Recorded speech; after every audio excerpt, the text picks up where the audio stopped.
Sir second application है on behalf of appellant दूल्हे Singh. On behalf of दूल्हे Singh appellant number Dule Singh, appellant number 1. जी जी हाँ sir. First application withdraw हुई है 3/8/18 को। Yes.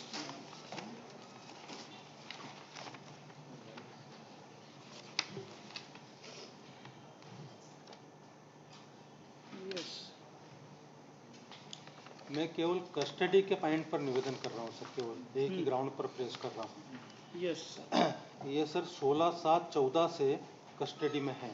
16/7/14 से और कस्टडी अभी तक हुई है 8 साल 5 महीने की।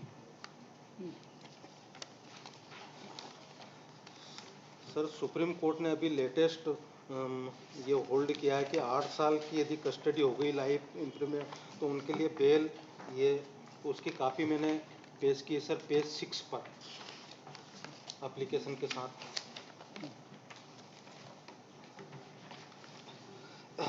पैरा 2 से मैं निवेदन कर रहा हूँ सर इसका। If we peruse the said suggestion in our view it will make the exercise of grant of bail even more cumbersome. The fact of the matter is that if an appeal is pending at the high court stage and the convict has already undergone 8 years of actual sentence, exception apart, it must cases bail would be the rule. Despite this, the case are not coming up for considerations. We are not clear as to how much time does it take for bail application to be listed in such cases. There may be convict who may not be able to have the requisite access to legal advice for moving the bail applications.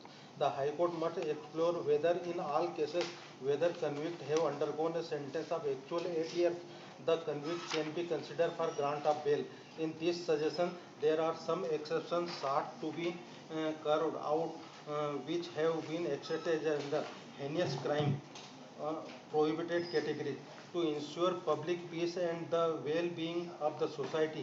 Life convict who are hardened criminal, repeat offenders, kidnappers in crimes related to massacre, 3 or more than 3 murders, habitual criminals and fall in prohibited category as per the UP jail sentence वगैरह। We are also conscious of a scenario where an appeal come up for hearing and the appellant may be seeking adjournment rather than arguing the appeal. The case certainly would not be one for grant of bail as the court is willing to bestow considerations on the merits of the appeal. तो निवेदन में ये कर रहा हूँ sir कि इसकी custody 8 साल से ऊपर हो गई है और हेनियस क्राइम नहीं है और अपील भी 2016 की है। अभी तक कोई फाइनल हियरिंग के लिस्ट यानी एक्यूज के कारण कोई बड़ी हुई है नहीं। जहाँ तक हेनियस क्राइम का सवाल है सर, आप FIR देखेंगे PA1 की FIR, अचानक झगड़ा हुआ है थोड़े से ज़मीन जायदाद के लेकर के। मैं P1 पढ़ रहा हूँ सर। मैं ग्राम हड़मती रहता हूँ। आज सुबह मैं अपने घर के सामने अपनी जगह में पत्थर जमा रहे थे तो गांव का उदय सिंह आया, बोला कि तू मेरी जगह में क्यों पत्थर जमा रहा। तो मैंने कहा कि ये ज़मीन मेरी है। तो मेरी और उदय सिंह के आपस में कहासुनी हुई। उसके बाद दिन के करीब 9 बजे मैं व मेरे पिता ईश्वर सिंह गुर्जर देवरा पर दूध चढ़ाने जा रहे थे कि रास्ते में छापरा के पास दूल्हे सिंह पिता पर्वत सिंह, उदय सिंह पिता पर्वत सिंह, मेहरबान सिंह पिता दूल्हे सिंह, पर्वत सिंह पिता मोती सिंह गुजर मिले। दूल्हे सिंह के हाथ में तलवार, उदय सिंह के हाथ में फरसी वाली लकड़ी थी, मेहरबान सिंह के हाथ में कुल्हाड़ी थी, पर्वत सिंह के हाथ में लकड़ी थी। चारों मेरे पिताजी से बोले कि तेरे लड़के ने मेरी जगह पर पत्थर क्यों डाले। तो मेरे पिताजी ने कहा कि पत्थर मेरे लड़के ने मेरी जगह पर ही डाले हैं।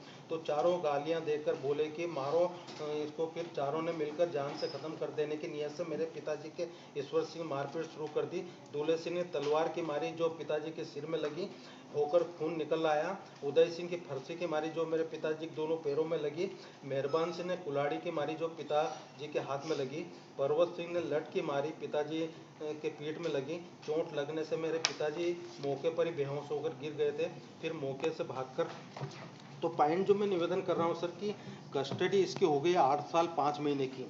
हेनियस क्राइम नहीं है और अपील फाइनल हियरिंग के लिस्ट नहीं हुई। सुप्रीम कोर्ट ने कहा कि ये 2 एक्सेप्शन है जहां कंसिडर करना चाहिए। यदि 8 साल की कस्टडी हो गई है तो ये रेलेवेंट पॉइंट है सस्पेंशन के लिए।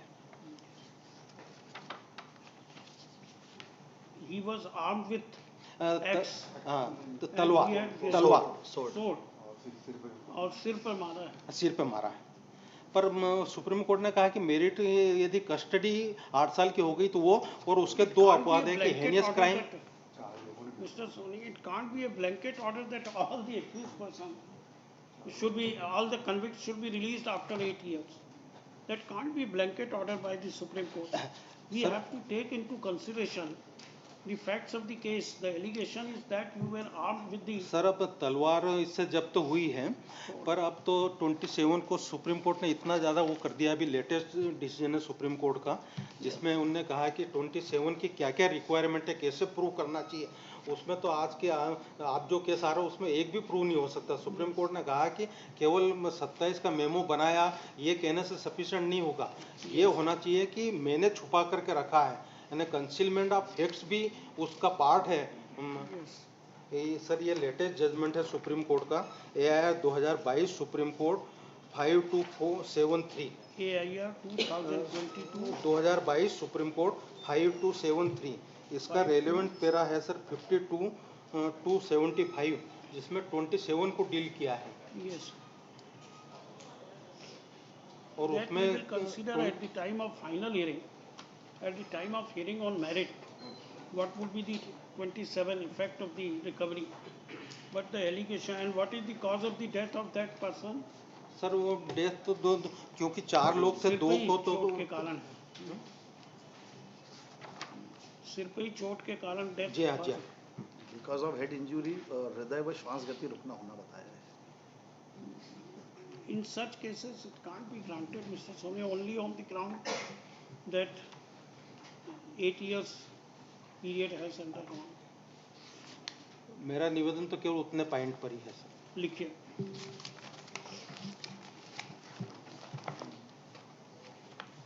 लिखिएगा Shri CL Yadav, London senior council with Shri Shyam Thakur for the appellant, Shri KK Tiwari, government advocate for the respondent state. This is second application heard on IA 11585 of 2022, which is an application, which is second application for suspension of sentence on behalf of appellant Dule Singh on the ground that accused, the convict had undergone actual sentence of more than 8 years and 5 months. Full stop. Counsel for the appellant has referred the order passed by the apex court in the case of SLP number sir SLP number 4633/2021, Sudan Singh versus State of Sudan Singh versus State of Uttar Pradesh. Full stop. लिखिए. The apex court in the has held that in the cases where the convict has undergone 8 years of actual sentence, exceptions apart, in most cases bail would be the rule. Full stop. The exceptions regarding heinous nature of crime and prohibited categories have also been mentioned in the order. In the present case, the allegation against the present appellant is that along with the other co-accused persons, he had hit the head of the deceased with the help of axe sword with this sword,